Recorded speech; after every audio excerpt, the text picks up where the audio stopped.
안녕, 민규쌤입니다. 이번 시간에는 사림의 성장 그리고 사화의 발생이라는 부분을 살펴보도록 하겠습니다. 먼저 연표 부분을 보시면 우리가 분명 시험 전에 어디까지 봤느냐라고 했을 때 여기 성종이라고 하는 왕이 재위했을 시기까지 봤습니다.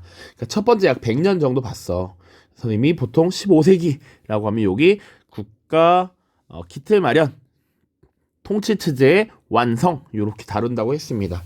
그리고 이 두 번째 시기 보통 이 빨간색 선이 지금 100년 단위로 끄는 거라고 했으니까 1500년인데 1500년부터 1600년까지 약 얘를 16세기라고 표현을 한다면 이 16세기는 보통 어떤 시기였느냐 라고 했을 때 훈구와 사림의 대립 그 과정에서 훈구가 사림 세력으로 대체되는 과정이다 라고 이렇게 표현을 했었습니다.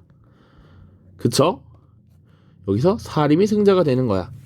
자, 복습을 조금만 더 해봅시다. 지금 경국대전이라고 하는 법전이 완성되면서 통치 체제, 제도가 완성됐어. 이것을 주도했던 세력들이 누구야? 라고 하면 조선 건국에 큰 역할을 수행했던 급진파 사대부들도 있을 거고요. 그리고 더 주류를 이뤘던 것은 세조라고 하는 왕이 즉위할 때 조카 단종을 몰아내고 세조가 왕이 됐을 때 그때 벌어진 사건을 계유정난이라고 했는데 이 계유정난 당시에 공신, 세조 즉위 시기의 공신들이 이 통치 체제를 정비하는 데 중요한 역할을 했던 것이지. 이들을 일컬어서 뭐라고 표현했냐? 바로 훈구라고 표현을 했었다고. 훈장을 받을 만큼 공을 세운 구세력, 옛날 사람들, 틀딱들이라고 했다고 내가 수업 때 그렇게 얘기를 했습니다. 이 훈구파가 제도를 정비하는 과정에서 중앙관직, 요직을 점령하고 막대한 권력을 행사하고 있었어. 그래서 성종 때가 되면 그 권력이 엄청나게 높아져서 거의 왕에 버금가는 정도의 권력을 행사했다. 그래서 당시 성종이라고 하는 왕이 이렇게 하늘 무서운 줄 모르고 나서는 훈구 세력을 견제하기 위해서 조선 건국에 참여하지 않고 지방에 내려가서 열심히 성력을 공부하던 사람들을 불러들였어. 그 세력들이 사림 세력이었고요. 이 사림 세력들은 성종 때 등장을 하게 돼. 이들은 보통 3, 4의 언관직을 맡았다.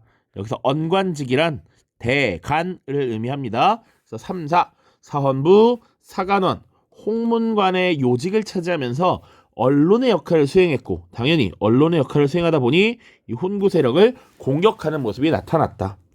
그래서 16세기가 되면 지금 훈구와 사림 간의 경쟁이 시작됐다라는 것이고 이 과정에서 4차례의 사화가 발생했던 것이죠. 4차례 사화. 자, 그래서 무오사와 갑자사와 기묘사와 을사사화를 다 다룰 거야. 그런데 이 과정에서 사화라고 하는 것은 사림들이 화를 입었다라는 거야. 그런데 사림들이 화를 입으면 사림들이 사라져야 되는데 이 사림들은 지방에서 서원과 향약을 통해 제자들을 육성하고 자신들의 세력을 점점 키우고 있었다라고 했습니다. 그래서 시간이 지나면 지날수록 훈구 세력은 도태되고 사림 세력이 성장하면서 권력을 잡게 된다. 사림이 권력을 잡았던 시기 또 기억해야 된다고 얘기했습니다. 바로 선조라고 하는 왕 때입니다. 사림의 집권까지 같이 봐야 한다. 요거 조선시대 큰 그림 그리기 할 때 다 이야기했던 부분입니다. 그래서 오늘 지금 영상에서 다룰 부분은 요 핑크색 형광펜으로 색칠된 부분이야. 연산군 때부터 사림이 권력을 잡는 이 선조 직전까지 시기를 보는 겁니다. 자, 그래서 내용 이제 정리를 해보도록 하죠. 첫 번째는 사림의 성장과 사화의 발생이라고 해놨어.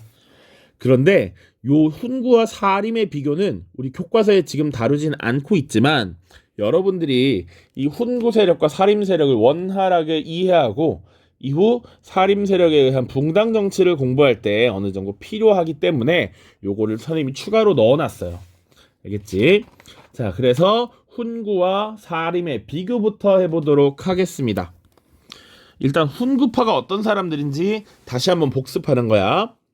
등장 과정 보시면 주로 급진파 신진사대부 출신이었죠. 급진파 사대부들이 조선 건국에 협조를 하고 그리고 통치체제를 어느 정도 마련하는 역할을 수행했잖아.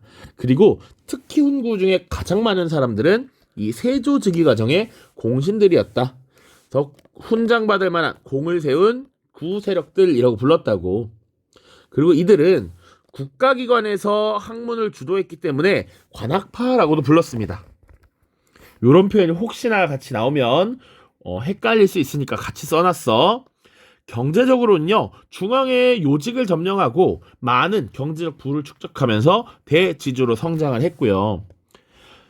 정치적으로는 중앙 집권과 부국 강병을 추구했다. 중앙 집권은 중앙에 권력이 집중되는 거지. 집중되는 것. 그래서 이 중앙 집권은 국가를 건국하고 나서 왕권 강화라는 기치를 내걸었던 세조 즉위 시기의 공신들이라면 당연히 이런 정치적 스탠스를 취할 수밖에 없었다라는 거야. 강력한 국가, 강한 나라를 만드는 것, 부국강명도 역시 당시의 정치적 방향, 지향이라고 할 수 있습니다.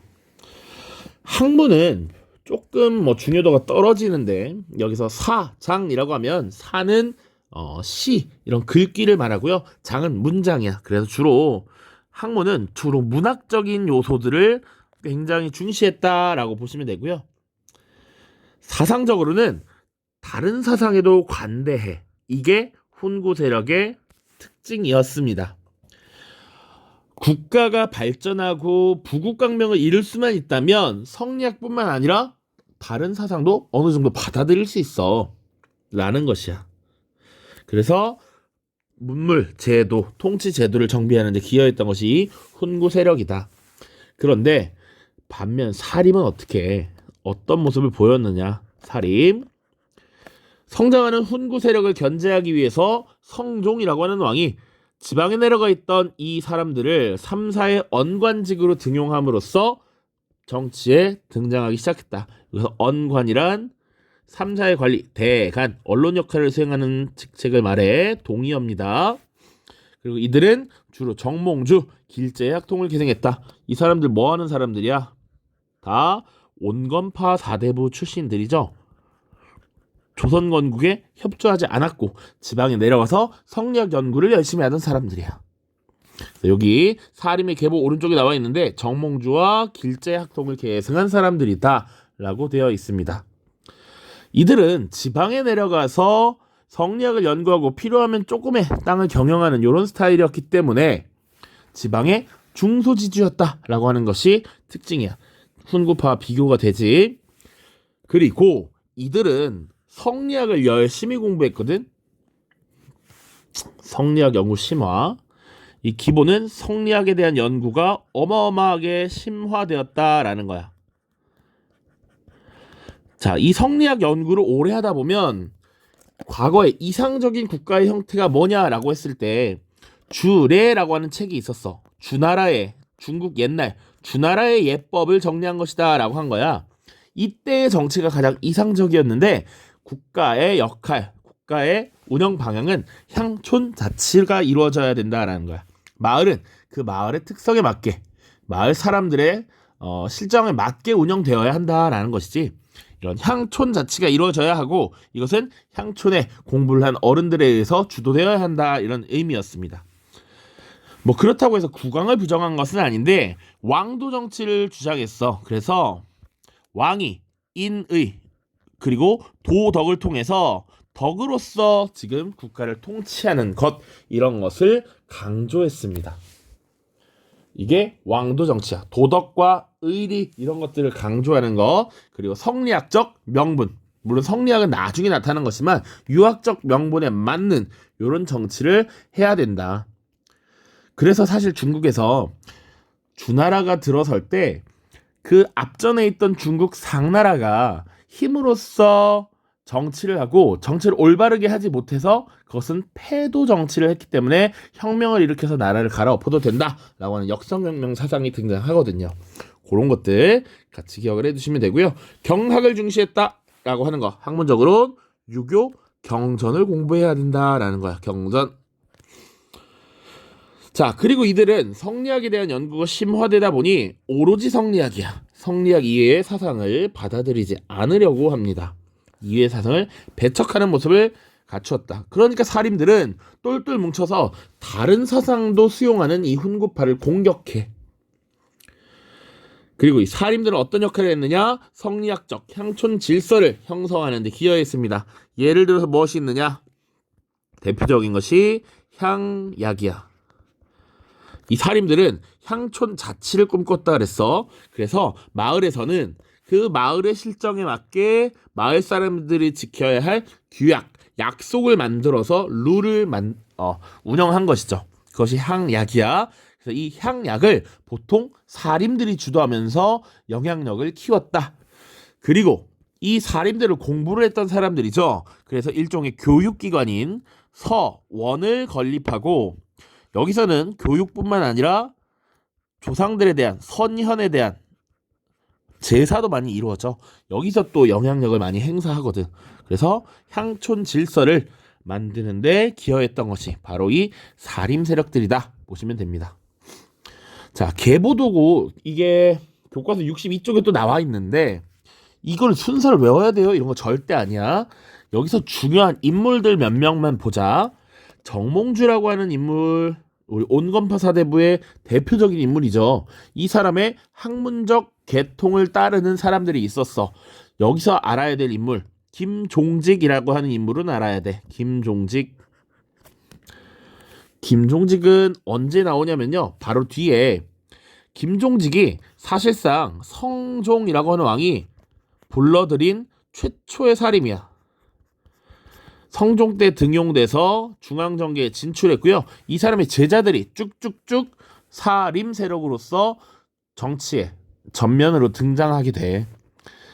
또 이후에 연산군 때 일어난 무오사화라는 사건에 연루가 되기도 합니다. 이미 죽은 사람인데 무오사화 때 연루가 되면서 시체가 꺼내져서 부관 참시를 당하는 인물이야. 김종직 정도는 알아야 돼.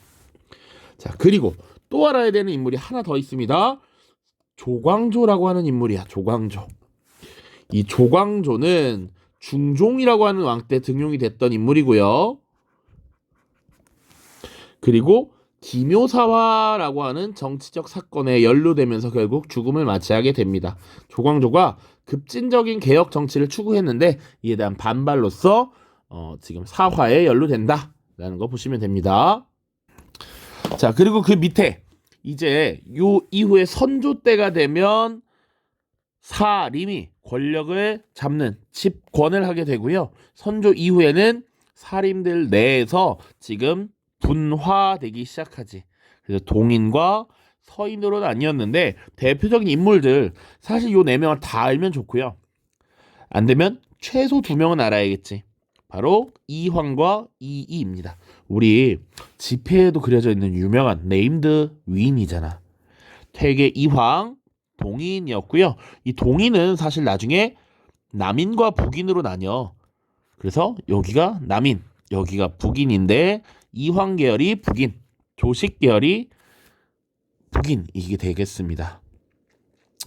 이이라고 하는 인물 5,000원에 그려져 있는 위인이죠. 서인. 이 서인은 한참 나중에 노론과 소론으로 나뉘어집니다. 그렇게 보시면 됩니다. 자, 사림이 어떻게 나뉘었고 분화하고 붕당 정치가 어떻게 이루어지는지는 다음 시간에 바를 거야. 다음 시간에. 자, 사화의 발생까지 보겠습니다. 14분 40초. 자, 빠르게 보도록 하죠. 아니야, 끊었다 가도록 하죠. 다음 영상에서 보겠습니다.